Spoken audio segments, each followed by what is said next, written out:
Last time, Trishul shared how he built up teams to eventually achieve fire. Today, we're going to find out why he's never going to build a team again.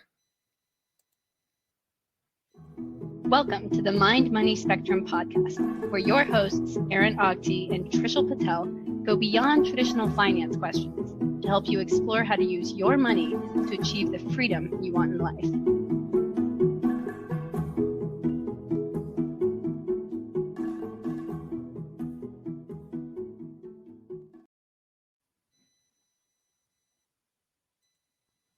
Hi, my name is Aaron Ogti. I'm a financial advisor in the Bay Area.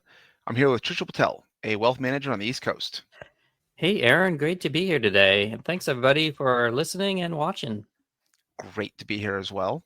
So last time we started on Trishul's origin story, and in classic Trishul and Aaron conversation, we could not get under an hour, and we weren't even halfway done. So today is part 2. We had a really good story. I learned a lot about how you had built up teams multiple times throughout your career, and you really enjoyed that, and you seem to be successful at that, building teams. And there were 2 things that kind of we got to at the end that I want to pick up with today. One, you achieved FIRE. Financial independence, retire early. So there's been a lot of, I don't want to say research, but a lot of commentary on the internet about this idea of just being financially independent early. And you achieved this. You got to a point where you stopped working because you had enough assets to support your lifestyle. And so one, I want to talk about that just idea, like how your self-awareness. How did you know that you had enough? The other thing is so much of that story was about building teams, and now you have a lifestyle practice where you're never going to build a team again? Question mark. Was I like, why would you not have employees if this has gone so well for you in the past? So I'll let you kind of decide where you want to start, either self-awareness about enough or why no employees.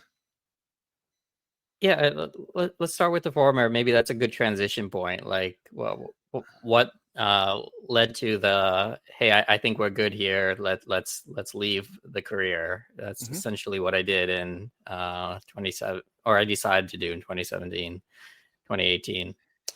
So yeah, I around that time, again, I mentioned I was, it's a confluence of many things. What was kind of going around that time is, again, my wife and I just had a baby, and I'm home on maternity leave. It just so happened here in Florida, we had a hurricane. So literally that same week, the first day we come home with my daughter, there's no power. Like the whole South Florida is decimated with Hurricane Irma. And I'm trying to manage a pretty high stakes career, with a hedge fund and a lot going on. So it's challenging to kind of disconnect and be home with the family.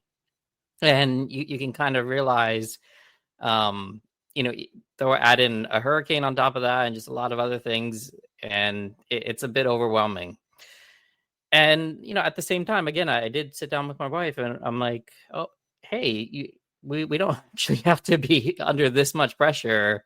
Yeah. And it is possible for us to just, put the career aside and focus on family and just do something totally different. So I guess that was the impetus for the conversation of what was going on, in our household. And yeah, essentially we did have enough saved up. Again, the backstory in the last conversation is doing pretty well with the career, but at the same time, being very diligent over the prior 15 or so years, saving a ton, investing it prudently, having the money grow. And yeah, it had reached that point where essentially it could support us. So I want to ask, like, it is not, I'll say it's unusual to think, oh, we have enough, I could be done. And my understanding based on our past conversations that you had no plans of starting the current business. Like that kind of Mm-hmm. evolved from the blog, but you were prepared to just be done. Mm-hmm. Whereas a lot of like the idea of taking a break, like, oh, new kid, hurricane, just moved, like taking a break and then figuring out, okay, what am I going to do next? Like that is much more common. And so I'm curious, how did you decide, like, it wasn't just a sabbatical, it wasn't just a break, it wasn't kind of like a, a mini retirement, like, but you decide, like, you were closer to I'm done than I'll go find my next job in a few months. I'll take a few months off and then start looking.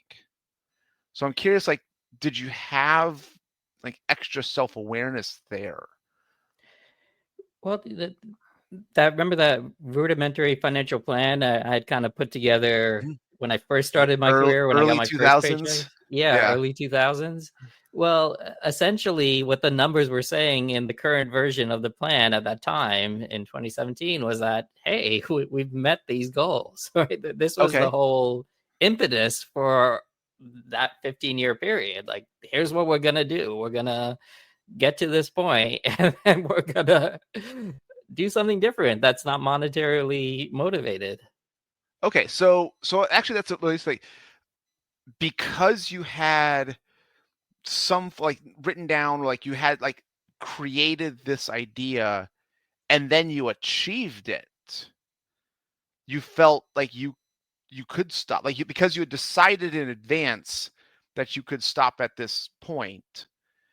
Because I'd say it's much more common to have like a moving the goalpost kind of feeling of like the plan 15 years ago, like, is we'll get to here and stop, but then 5 to 8 years go by and like, oh, I don't want to get here, I want to get to here and stop. Right. And so like your 15-year plan becomes like 5 years later, it's no longer a 10-year plan, it's a 12-year plan. And 5 years after that, it's not a 7-year plan, it's a 6-year, or it's an 8-year plan. Kind of like, so like it kind of keeps pushing out. Like it gets smaller and smaller, but you were able to kind of keep that idea of, hey, here's what I said I want to try and do, and 15 years you accomplished it. Yeah, it's kind of the mentality that helped me get there, that kind of sped things along or kept me on track. For example, even to get there, you have to keep things under control. You have to keep that long-term focus into view, Mhm. meaning it's so easy to let lifestyle creep get in the Yeah. way, or scope creep in terms of objectives get in the way. Like, oh, we could have a second house, or this many more cars, or this one, right, or that, right. But I think it maybe comes back to my temperament. Aaron, you and I have talked about this in some other conversations, but the human condition is kind of to always want more, right? Or to Mhm. over Yep. optimize in a singular direction. And life is about balance of all these competing concerns. And it's easy to continue on that track of just a bit more. But we Mhm. know, right, that has diminishing returns, not literally, but just Yeah. the, Yeah. the emotional benefit. The utility of like the increased enjoyment per extra dollar spent goes down. Yeah, right. So um just keeping that mindset present, in my thinking is what kind of helped that transition. Realizing that just adding another X amount or achieving another financial milestone wasn't really going to make a big difference. And Okay. frankly, I wanted my time freedom, right? I wanted to make decisions that weren't financially motivated, which Mm. meant I wanted to choose to do things that technically didn't involve a career that was highly time focused. Yeah. Okay. So like the self-awareness wasn't like an in the moment thing. It was, you had set or planned something out, even just like a Excel spreadsheet of like, here's savings plus rate of return, like compounded 15 years. But the fact that you did some kind of work so far in advance kind of helped you realize you achieved this. Yeah, I don't think it was one of those things where I had this magic number on my wall and I looked at it every night and Hmm. saw myself inching closer. It was like one of those things where you just have a high level objective, but you know what you need to do. Just save a Okay. ton and keep working and don't spend a ton, right? And Okay. let the investments do their job. And it was one of those things where in that year we kind of opened up the portfolio. I maybe check it once every year or two, right? And say, Yeah. hey, wait, we're already past the finish line here. Okay. Let's reevaluate things. Actually, I'm curious, like, if you can remember the feeling when you opened up, like, how far past the finish line did you feel? Uh, Not incredibly, but here's how it was. It was like, okay, well, we're actually there. Like we're Okay. and it was one of those like, if we plan this well, we can do this, and if things go in our favor, it's gonna be fine. Okay. Which is kind of what happened. Okay. So now we'll get to the other question. A lot of your prior success came from building a team to solve problems. Mhm. I found a problem and you couldn't do it yourself, but were kind of given the opportunity, the resources to build the team, and you seem to really enjoy that. And you seem to take, or at least take pride in that from our past conversation. So now I kind of get to like, why do you think you're never going to do that again? It's interesting. So, how should I character? I would say I was good at it. I don't know if Okay. I enjoyed it. Okay. Oh, As that's a good distinction. Okay. Yeah, I think that's important to clarify. It was something that came naturally to me, but I think I mentioned this in my previous conversation. My goal was to make my life easier. Like, Okay. so that was the objective. Like, if you're gonna work, you might as well make things more efficient.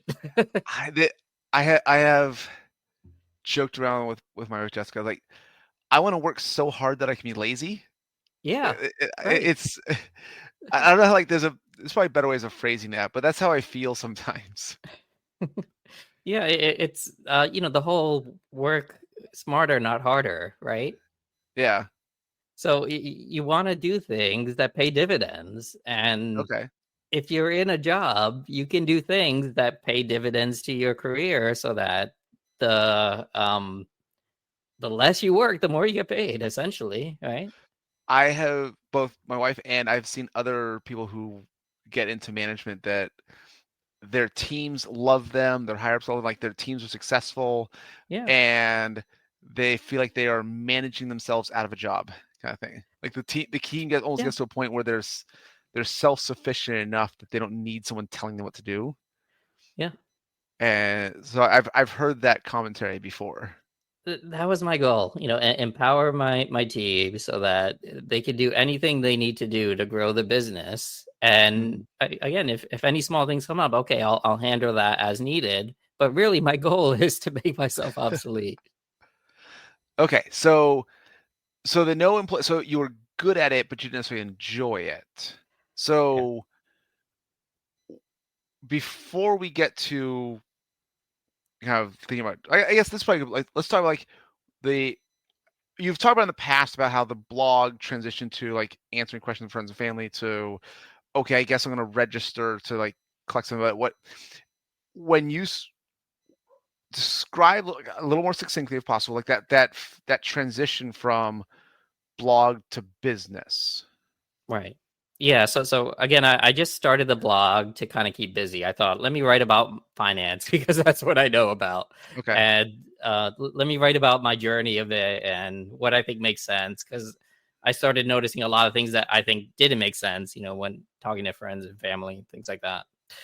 So I, I think when I was doing that, there was something else going on in the background. I think, Aaron, again, we've probably mentioned this as well, but I was traveling with my wife and we were doing lots of camping and stuff like that. And we realized with a small kid, a bit more structure is sensible. Just having Mm, completely open ended days and just doing whatever isn't great for a very young kid or ourselves. It's just yeah. too much to plan out. Like, oh, we got to plan a whole nother day, another vacation. We just got back, right? Let's get some structure into our lives. And I mentioned this to you, Aaron. I just took a blank sheet of paper and said, what's my ideal day, right? What should it look like, and how should I structure it? And I included, like exercise and some outdoor time and time with family, meals, actually making good meals and eating healthy and all that. And I put in some hours of doing some work, some type of work, or writing blog, right? Something like that. Yeah. And then my wife and I were also reconsidering our plan, and we noticed one thing. Again, we were living off the nest egg, having that Mhm. support us. And interesting math, right? That technically, if we could just cover our expenses and not touch our nest egg for another 10 years, the nest egg would roughly double, right? Okay. Law of 72, where if you invest in the market, things double every 10 years or so. Getting a 7% rate of return. Yeah, exactly. So interestingly enough, we're like, okay, well, we just need to cover our overhead, right? And we did the math, and it worked out to something like, oh, we just need to each work like an hour or two a day to cover Okay. our overhead, right? We're like, oh, we can do that. And then 10 years from now, which is coming up, we'll be like able to live double the lifestyle we're living in that we had planned for on living on a Yeah. go forward basis, essentially. So we're like, okay, we could do this, right? What's an hour or two a day? And then I started thinking more sensibly about a business. But again, Aaron, I mentioned this to you. I wanted to call it a practice, meaning I wanted to do Mm. something where I'm not scaling it to grow it into something big, but I wanted to do something that brought me fulfillment and kept me busy for that Mhm. hour or two, which essentially meant something where it doesn't scale or it doesn't grow, right? So that Yeah. might help answer that question. And specifically, it's something that I can do on a go forward basis. The actual desire of the business, my wife and I were watching this show where this guy sat, and I don't even know the name. I don't think it lasted more than a season, but this guy sat in a cafe every day, and he had a tip jar in front of him, and then random people would show up throughout the day and just put like $100 in the tip jar, and they chat with him for an hour. He'd give them profound life advice. Okay. I don't know if you've heard about this show, because I I don't think have not. anybody I else have not. has, and I don't think I'll be able to ever find it again. I could probably, but it's, I don't know. If you know the show, put in the comments, and we'll give it a mention. But essentially, I was like, hey, I could do that. I could talk for a bit about what I think makes sense if somebody wants to Yeah. pay me X amount of money. So I started looking around, and I noticed there was a consultant's website I passed onto, and he was like a marketing consultant or something, but basically had a calendar, and you just book a time with him, and you pay $100, and you get advice for like an hour, something like that. Okay. I'm like, okay, this is what I'll do. Okay. I need 2 hours of my day filled up. I'll do that. I'll have the calendar set. So these are the 2 hours, and I'll give people advice, and that's it. I'll just talk, right? And it'll give me, something to do. Mhm. It won't be too much in terms of commitment, and it'll keep me busy, and it'll hit this new revised 10-year plan of doubling our net worth. Yeah. Yeah. So I'm now curious, like, how did that transition from like joining XPOPN, getting registered, and like, I don't think that's your current structure. You don't have like an open calendar. You pay it. Someone pays you $100 for an hour. But like, I'm now curious, how did that part transition? Yeah. Well, okay. So it turns out it's a lot harder to just do that in the financial space. There's a lot Okay. of regulations and infrastructure you have to set up to give advice, just Okay. to throw out financial advice. And again, I was coming from a different space. I was in the hedge fund space, which technically we were a registered investment advisor as the Mhm. hedge fund. However, we had a whole team of people doing compliance and legal Yeah. and ops and all that. And all of a sudden, I had to learn all this if I wanted to Yeah. just do this small bit of giving advice. So I had to learn about personal financial planning as a career because Okay. that's not what my previous career was. And going through all the motions, I started learning, oh, okay, this is what a financial practice is. And Okay. this is actually what goes on, and this is how the fees work, and this is what you need to do to register, and if you want to deal with money, and etc. So it's a big learning not a steep, a gradual learning. Oh, it was a A curve. gradual learning curve. There was some learning going on, and Yeah. that then I realized, oh, I got to take these exams, right? The series 60, I guess it was the series 65 or 65, 66. right? Yeah. Yeah. I had a series 3 before, which was being able to trade commodities, which is Okay. little to do with personal financial planning. So I got to learn all this stuff. And as I'm learning, I started, evolving into, okay, this is how I might want to structure this and how I might want to build this up and so on. And, I started thinking, okay, what do I want to do to still keep my goal of working a few hours a day, a few days a week, and Hmm. so on. Okay. Yeah. So now I'm a little bit. What led you to get your CFP? Because like this is not required for those like minimal hour or two per day, 3 or 4 days a week kind of thing. Like this is you actually going above and beyond to further your own education. I thought for the benefit of the business and kind of slash for the benefit of your clients kind of thing. Mm-hmm. But when did you feel like you transitioned from just looking to kill a few hours to okay, I'm actually kind of taking this seriously? Yeah. Well, I guess that goes back to XYPN, right? So I was looking on how to set all this up, and I quickly realized I'm a bit over my head to do this all on my own. Okay. There's quite a bit you have to do, and I'm kind of fortunate to have found XYPN. As I was searching for different ways to get this type of business going, and one of their criteria is they wanted you to be fee only. We'll get to that in a bit, but they Okay. also wanted you to have a CFP. Oh, to be able on their find an advisor function. Yeah. Yeah, I think even to be part of the network, the intention has to be to get a CFP. Oh, interesting. So I had my CFP before joining. I was under the impression you could join without it, but to be on their find an advisor site, you had to have one. That But I might have guess been it. But I I could think there's see some them. intention. Yeah. Yeah, like they would like you to be pursuing it, and they provide a lot of Yeah. resources. They provide scholarships.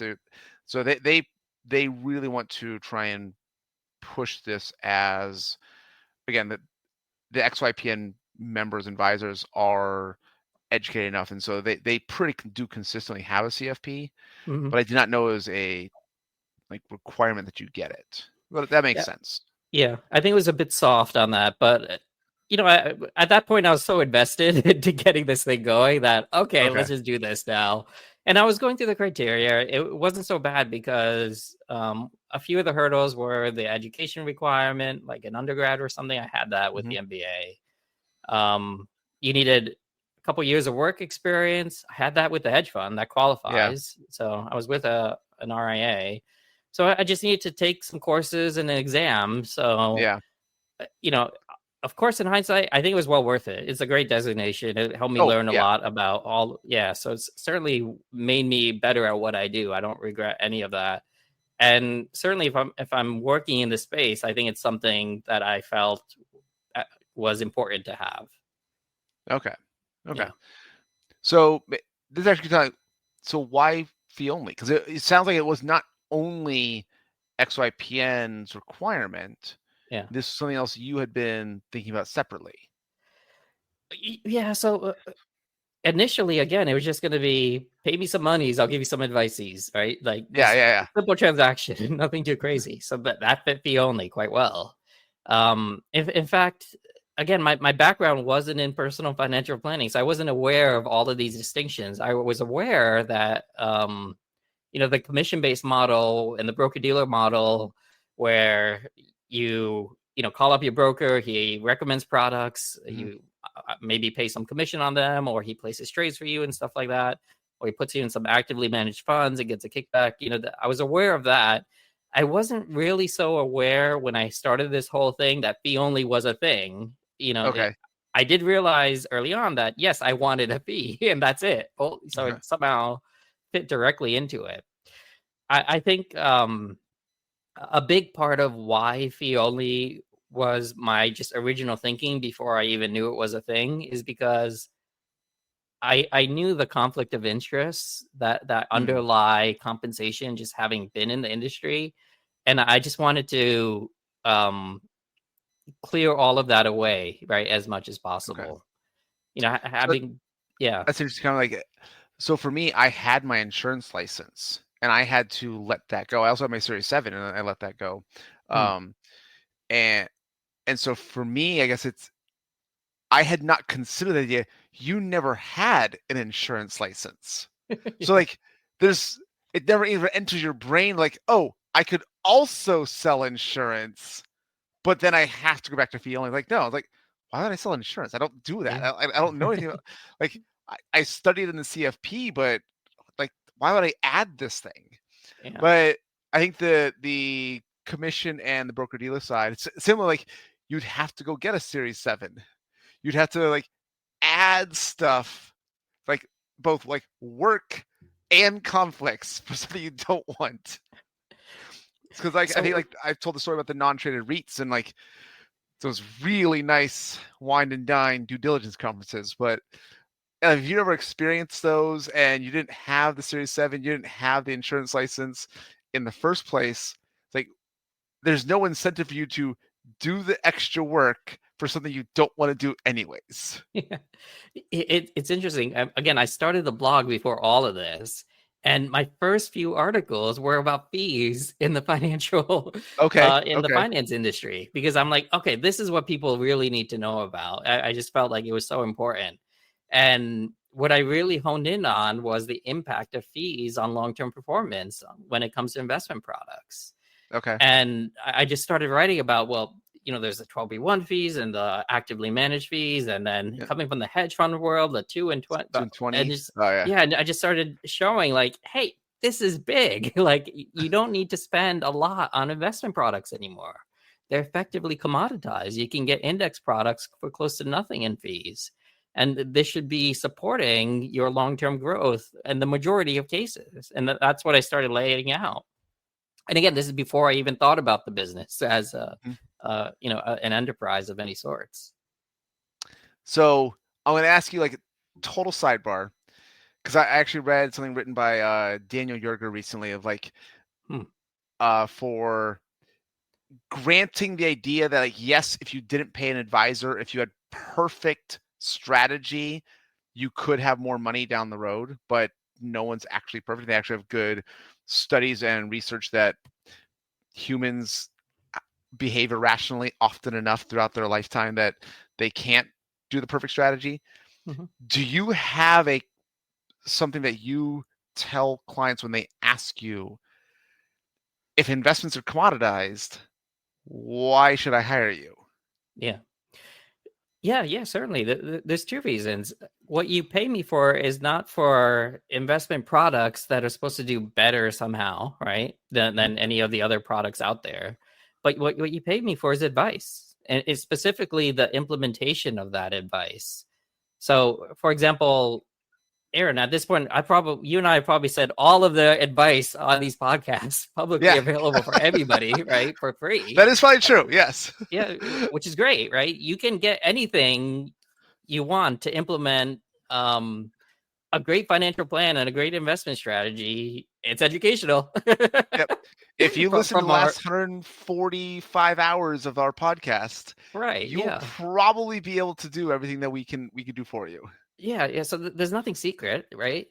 So what I'm selling is the implementation of that plan, right? Over those ideas, meaning, you can watch as many YouTube videos as you want of people doing exercise and Yeah. weightlifting and all that, but you probably would reach out to a personal trainer if you want help actually getting that done, right? If you want Yeah. the assistance, the side-by-side coaching, or the expertise to apply to your specific situation, right? That's what we do. Yeah. And with the implementation, there's things to do, certainly. I like there's also the expertise level and the personal trainer one thing. Like if you could talk to a personal trainer, they will help you figure out should you get on the rowing machine, an exercise bike, go running, lift weights, do Pilates, yoga. Like they can help you figure out what is best for your body. and they can do it Mhm. pretty quickly. So you don't have to use time. You could also try to learn everything that they know about physiology and biology and kind of the impacts of different exercises on your body, and you can spend the time learning that before you even have your first workout class. Like, you could choose to do that, but at the level of you're paying for the expertise and for the implementation. Like, Mhm. it's there. You want someone who's already done the education to help you make a decision. Yeah. Where, yes, nothing that we have is secret. There are no trade secrets, and almost anyone who has a trade secret is probably a red flag. Right. But there's definitely a lot of knowledge and education that you don't have to spend the thousands of hours that we have going through, like, both work experience and the CFP knowledge and additional post CFP knowledge as well, and education. We can kind of summarize, here are the two things that apply to you. Yeah. And then we'll help you actually implement and make sure it gets done. Yeah. Yeah, that's certainly true. And then also, if you don't have somebody like us and some new financial situation comes up, and then you got to reach out to a financial professional, and then you got to say, hey, this new thing came up. Can you quickly help me? Blah, blah, blah, blah, blah. But they don't know the entire history of your life to Yeah. say, oh, that's not a big deal. You just do X, Y, Z.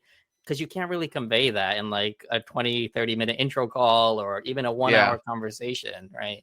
That they might not know that you're planning on buying a boat when you're 50 and a vacation home when you're 60 and doing a Roth conversion strategy when you're in your 70s and so on. So, having somebody who is up to speed on your financial life, right? And also being an accountability partner to actually get the things done is, I think, helpful for some people. Yeah, I agree with that. It is those combinations. So thank you for that sidebar of, yes, investments have been commoditized. You could go to Wealthfront or Betterment, probably, and pay about the same that I charge, that my clients pay through other programs, to get just the investment asset allocation. But how much you save to reach different lifestyle goals, making sure you actually get it done. There are a lot of situations I've seen where, oh, we've had this cash sitting here. That's probably been a year, 2, 3, I guess probably been 5 years. It's just sitting there. Just haven't gotten around to doing anything with it. Yeah, Like, Betterment may not know about that. yeah, exactly. So yeah, I like that sidebar.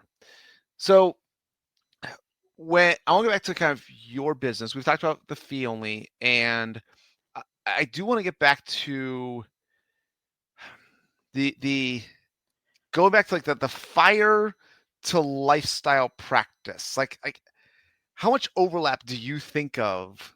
Like, do you consider yourself financially independent right now? Yeah. Okay. Do you ever think about retirement?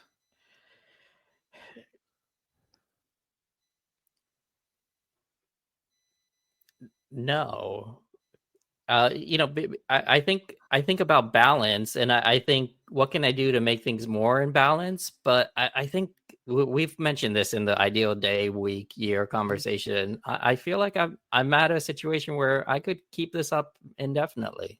I think I found a good breakdown, based on that sheet of paper, right, that I wrote out when I started this independence initiative, and just I lining out would be an ideal day, week, year. Yeah, I think it's all flowed together pretty well.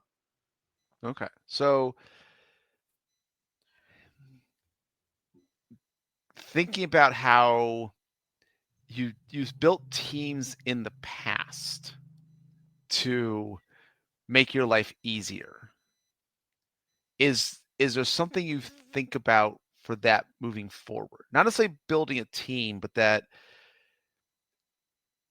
making your life easier. And I'm hoping the answer isn't just like AI, but like, I'm curious, as you look forward, kind of where do you envision your lifestyle practice and that feeling of just trying to make your life a little easier? Yeah. I think that goes back to the original vision of the business. If I can show up to a meeting, talk, and then have the meeting over, that'd be close to ideal, right? Okay. And then, there's work to be done, but typically that's more admin type of stuff, like movie accounts, trading, etc. Not too crazy. So even before the AI stuff, I set up the business, using completely virtual technology, right? And Mm-hmm. had no plans for an office or anything like that. It was even before COVID. Everything's online. All the tech stack is using, latest integrated technology, so it all talks to each other. And I use my project management and CS background, computer science background, to just stitch everything together in an efficient way. So I even realized early on, I'm doing quite a bit using the technology that I think in the past, an old brick and mortar business would have required actual, physical overhead and Mm. um, employee overhead. Because, for example, a simple thing like Calendly, right? Just a Yeah. scheduling. Yeah. I remember my dentist in Pennsylvania, they had a sheet of paper that was their calendar. And if you would call up in the evening, the secretary would take that sheet of paper home. And if you called up in the morning, one time I called, I'm like, oh, can I change it? They're like, oh, no, you have to call back when our calendar gets here because one of the secretaries was driving to work. And literally, that's their only record of when people could, schedule meetings. And I imagine that could be like 30% of that individual's job, right? Just making sure that's Oh, all tied maintaining that together. calendar. Yeah, Yeah. maintaining a calendar. And this is done automatically with Calendly, which is, I don't know, what is it, Aaron? Like $20 a month or Oh, something? I have the free version Okay, yeah. because I This only is have one done. meeting type. Oh, okay. Like Right. you schedule an So, hour. That's yeah, the everyone schedules an marginal hour. cost dropped to nothing, right? And it's even better because you call up the dentist, they're like, they say, when do you want, they'll say, how about you come in this and this? They'll give you 2 or 3 dates, right? And you say, Yeah. oh, no, that doesn't work. And they give you 2 or 3 more. Literally, just let me see the calendar. I'll pick Yeah. my date, but it doesn't work like that. You can't do that over the phone. It's very um, arcane, frankly, right? But Yeah. again, with Calendly, you get something much better, right? You can see the dates, you can pick, you can reschedule without having to pick up a phone. You can do it Yeah. from your tablet or your smartphone. So little things like that lead to a business that can be pretty efficient, right? That don't Okay. doesn't require an incredible amount of overhead to get going. Okay. So I think you might have answered this. I want to like give you a chance to expand on it. What about your current practice? Do you truly enjoy enough that you would not want to give up? I do because in my entire career, I think I get the most fulfillment now, right? I can see genuinely that I'm helping clients in a way where if I did not provide that advice, their life would be different. Okay. Yeah. And, tell somebody who's been working their whole career that, hey, wait, you're financially independent. You don't need to, Yeah. scrimp and save anymore. You've already done it, right? And the feeling that somebody can get from knowing that, from not knowing that, right? It's life changing. Yeah. Right? Or just, if we make these changes, we can accelerate the time for you to reach independence by years, right? Than what you're currently doing. And Hmm. again, it's the smarter, not harder tactic, meaning if this is not a big deal to make these changes for you, especially like, look, you've been in cash, right? For all Yeah. these aren't hard changes. You just haven't done it yet, and so on. Okay. Yeah. Is there anything else that you want to make sure that you don't give up or you don't automate out kind of thing? Well, yeah. The actual meetings themselves, I think, are where I'm able to provide the most tangible, unique value. Where we're Okay. able to sit down, discuss issues, come up with solutions, come up with a game plan. Once we have a list of action items, then it's just a matter of brute force working through them. Okay. And often they get titrated to very similar items that don't end up being incredibly unique on a per case basis. right? And when it comes to the managing money aspect, there are, beginning of the month, money may go out, so I have to rebalance for that. End of the month, money comes in, rebalance for that, and then monthly performance check on each account. And that can also be pretty well structured and streamlined. Okay. Is there something from your past that you would have wanted to hold on to?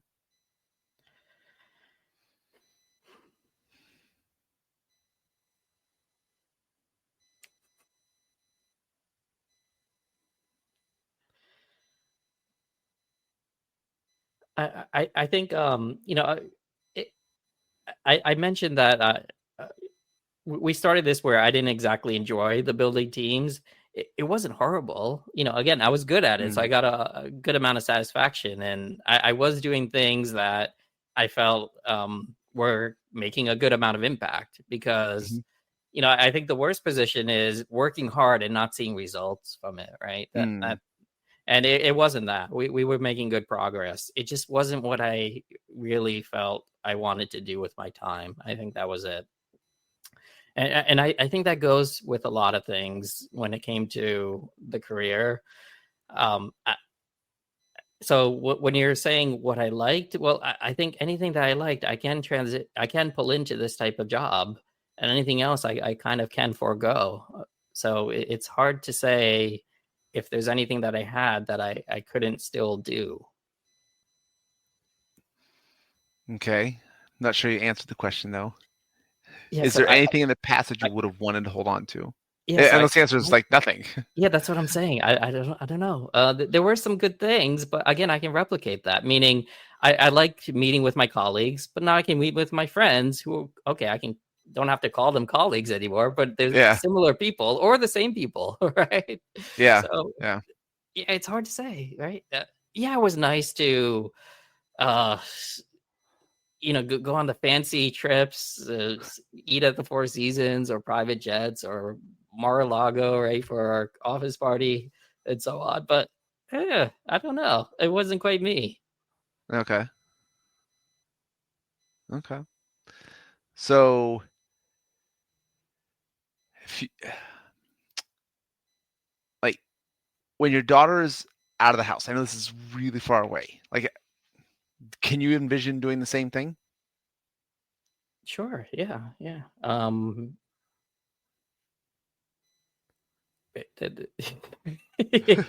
Yeah, that's the plan. I don't see Okay. why any of this would change. Yeah. Okay. It's pretty comfortable. Like I think the schedule and routine I've set up, it gives me a few hours a day to do whatever I want and a few hours a day to be productive. So I think it's a good balance. Okay. So one of the things that we have talked about a lot when it comes to fulfillment and well-being and kind of happiness is this idea of like improving somewhere. Like you're always working on something. You don't want life to be all easy. You want to have challenges that you can overcome.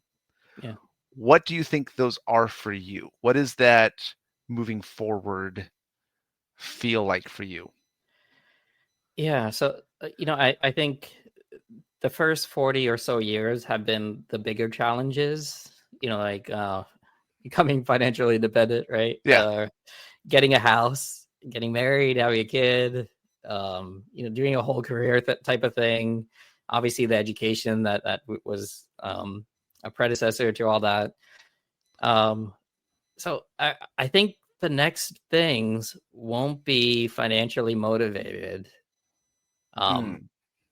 As much as I can try to not let that happen. Even with the business now, I'm trying not to expand. Like I put a Okay. wait list on the website. I'm like, I'm pretty upfront with clients. We're nearing capacity and so on with prospects. I mean, we're nearing capacity and so on. And so it's just other things, but I don't think I'm looking for anything big, which is fine. I've had this conversation with myself. I'm like, what would be the next things? And I think it could just be a refinement of the stuff that I know I enjoy at this point. Yeah. Like I have so many hobbies that I'm not great at, but I could be a little bit better. Right? I'm not really good at much, but I'm okay with chess, and I'm okay with being crappy at chess, but slightly better on a go forward basis. For example, Okay. I picked up woodworking, right? But that was something I started doing. Not woodworking, carpentry would be more apt. Yeah. But I picked Do that you up, and do you pay for unlimited puzzles on chess.com? no, I don't. I just play with people, and I get their once a Okay. week puzzle. Okay. Yeah. Uh, yeah. So I like hiking, and I'm not great at it, but it's something I could do indefinitely. Right? I I'm not sure how you. It's just walking uphill. It's like you I walk think it's underrated. either you. Oh no, I truly enjoy it as well. Yeah. But it's like if it's hard, you just walk slower. Yeah. It's like when we say like I feel like I'm not great at hiking. I don't know how you can not be good at hiking. Well, How you could be like. Go ahead. yeah. So you can choose hiking spots that are more challenging than others. For example, Oh, like okay. I see you're what you're not going to saying. make it to the top of that peak if you don't work hard to and focus on having that intention. But you can go around the lake as much as you want because Okay. it's flat. Okay. So 80-90% of my hiking is the lake, and I'm fine with Okay. that. Just Florida is flatter than a pancake. Like So uh we're okay, so I've always thought of like hiking is like uphill kind of thing. It's like up the mountain kind of thing. You're using hiking to describe a nature walk. yeah, well, okay, so there's a spectrum here, of course, right? Yes, yes, yes. Like you can go on a trail where literally it's paved, the whole Yeah, yeah, yeah. 6 feet wide. Don't touch the thing. And then one of my first trips in Malaysia with my old CEO over there, we were jungle trekking in the middle of the Do you need a Malaysian machete? Do rainforest. you have a Yeah, machete in yeah, your yeah. hand? Yeah, exactly. So he was a big survival guy, so we had these army commandos take us out there. We stayed overnight with we had open air tents, so no actual enclosure, just like a canopy over us. And I, I remember at night they had to throw off fireworks to keep the wild boar away because they can get too close to the camp, and that's not great if you're a human. And squishy. But yeah, so that was relatively flat, but you are whatever. Okay. And Okay. yeah, I see that's on the spectrum of it's not uphill, but it's still yeah, challenging. yeah. So around Florida, that there is various spots where there's trails that are more challenging than others, where you will Okay. be going through some terrain that's a bit typically more just muddy that you have to worry about. But it is overgrown is how Okay. you might look at it. Yeah. Okay. Okay. So you got hiking, you got I think so when I think of carpentry, I think like you're building a chair. Yeah. Woodworking, it's like you're building not furniture. I don't know. Yeah. Well, I don't know if we've talked about this on this podcast, but yeah, I built like a bunch of benches and like a picnic table and stuff like that. Oh, you did mention that. Yeah, Yeah. yeah. So That's carpentry. Yeah, I'll go with that. sure. In Are the you loosest sanding sense. everything and finishing everything? Yeah. You got the whole what do you call it? Circular saw or the sander and orbital, blah blah blah. Yep. Yeah. Got the mask, right? You gotta be careful of the particles. But yeah, there's probably a dozen of these types of things where I'm just not good at it. I don't want to be great, but I can be a little better. Is Okay. my rough intention. Like scuba, snowboarding, things like that, like kayaking, right? When was the last And time you went scuba diving? last summer, Okay. September, like 5-6 months ago. Yeah. Okay. Yeah. So there's enough of these things that I don't need any big things that are grandiose, right? That I Mhm. think I've done enough of that to say, let's just focus on these little things and get slightly better. And then we're kind of Okay. good. Yeah.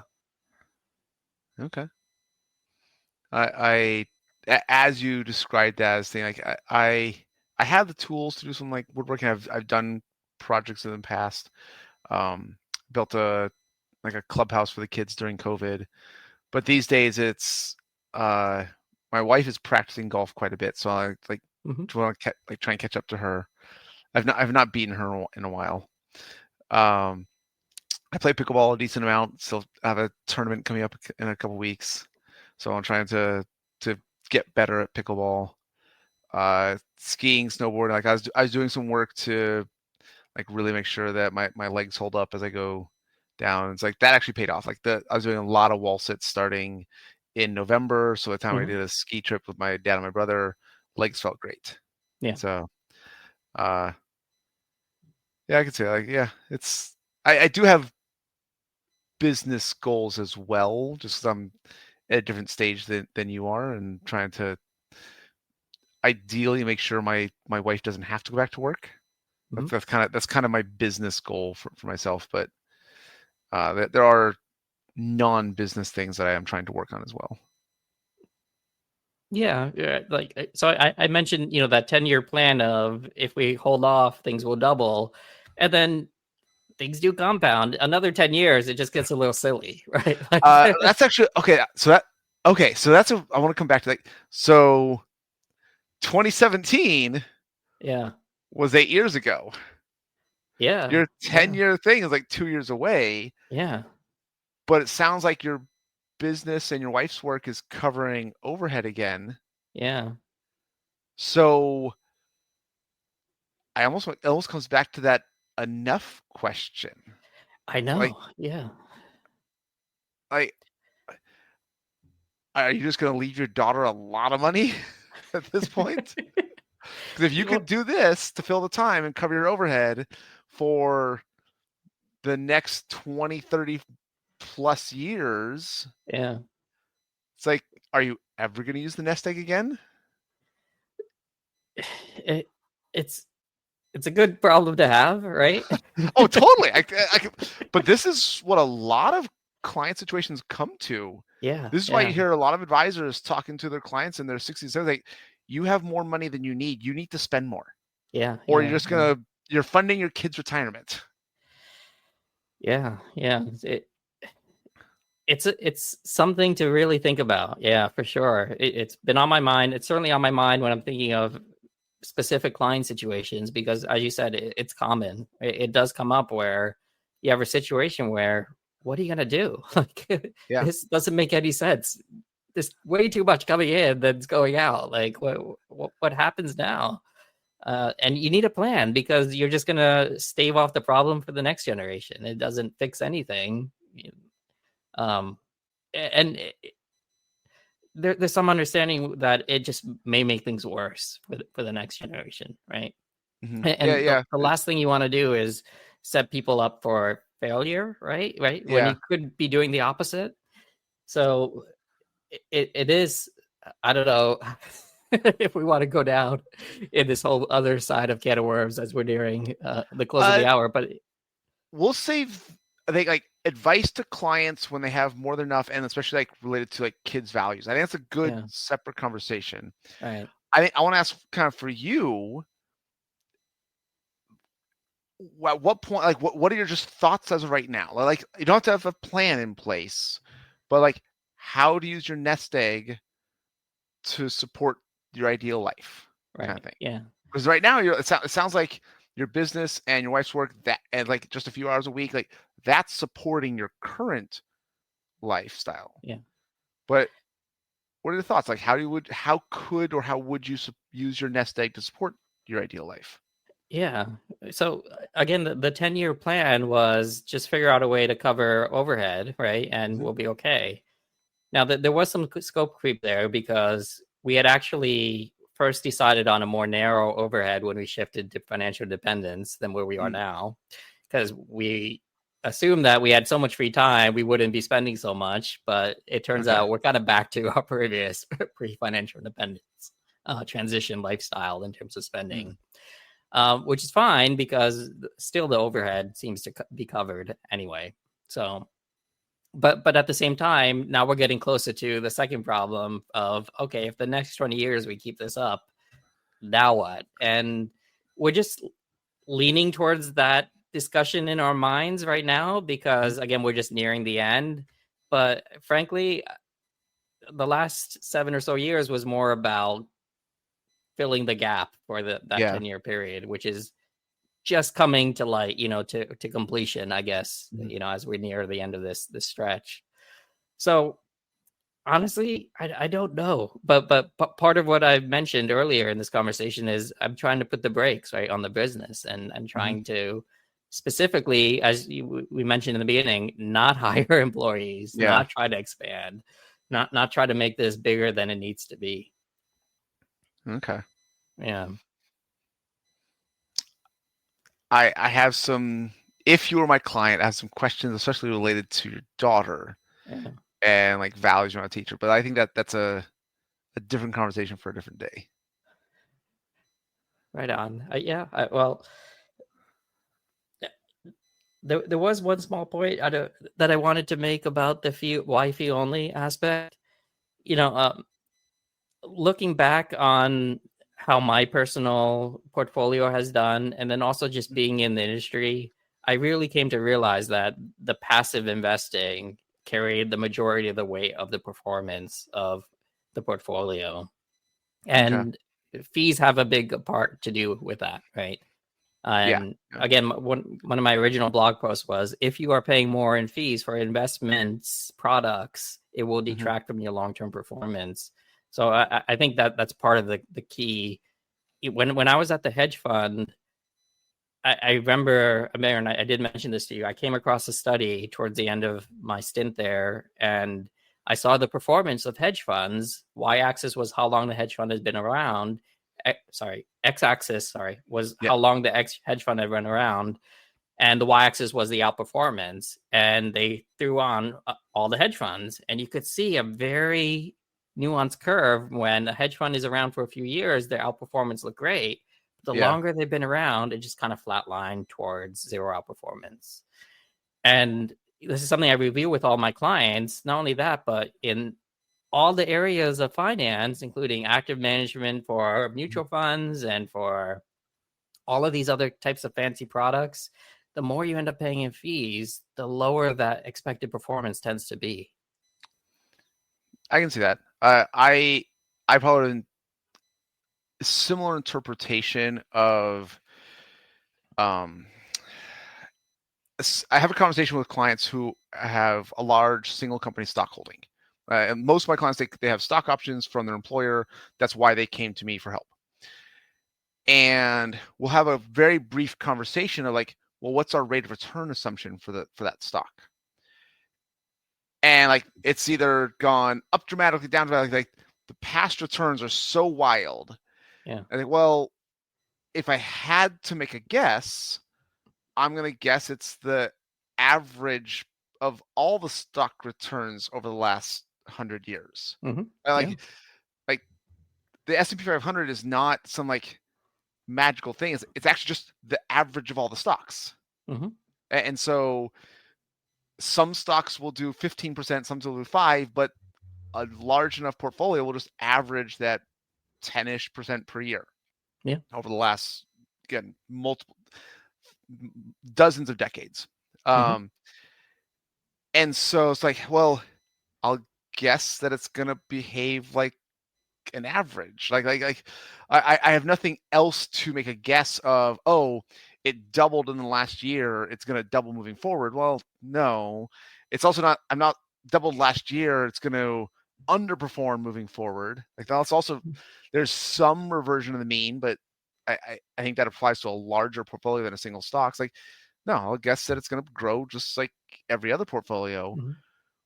But our range of outcomes is so big compared to a diversified portfolio.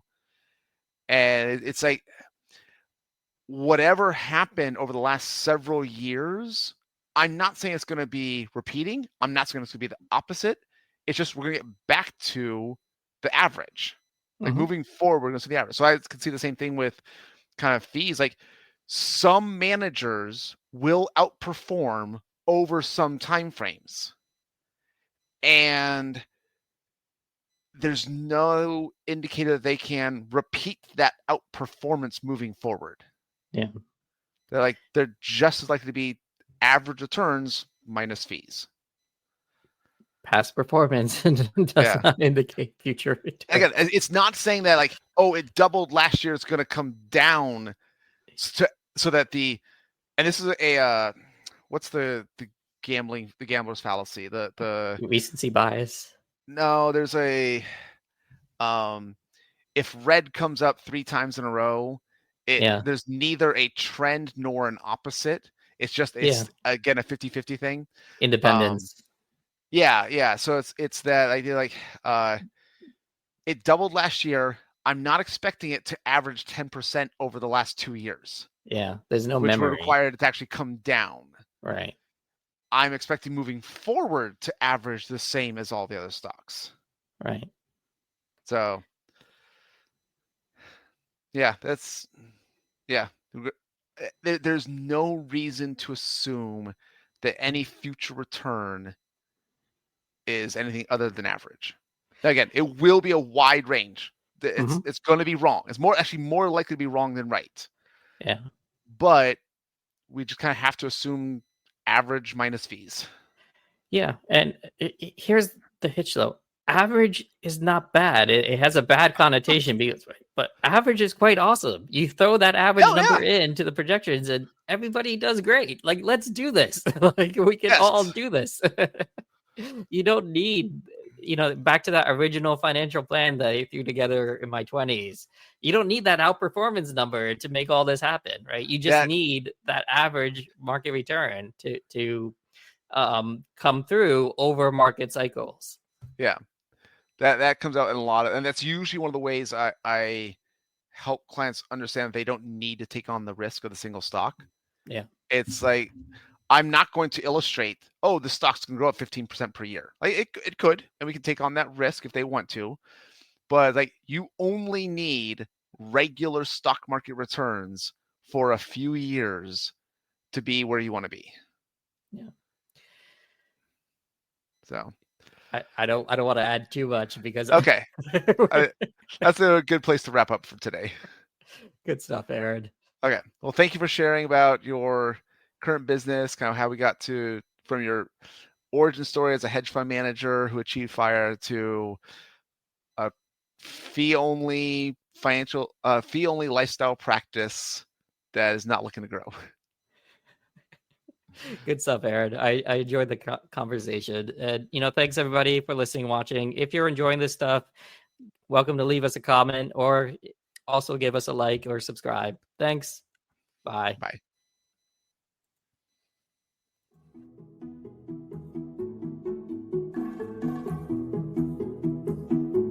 We appreciate you joining us today for this episode of the Mind Money Spectrum podcast. Be sure to visit mindmoneyspectrum.com to access the entire library of episodes. Remember, it's not black and white, but the wide spectrum of gray area where you get to pursue the freedoms you want in life.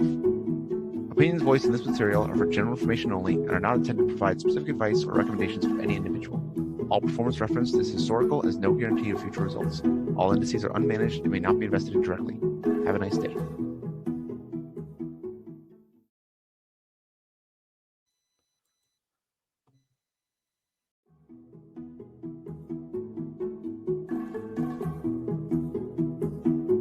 We appreciate you joining us today for this episode of the Mind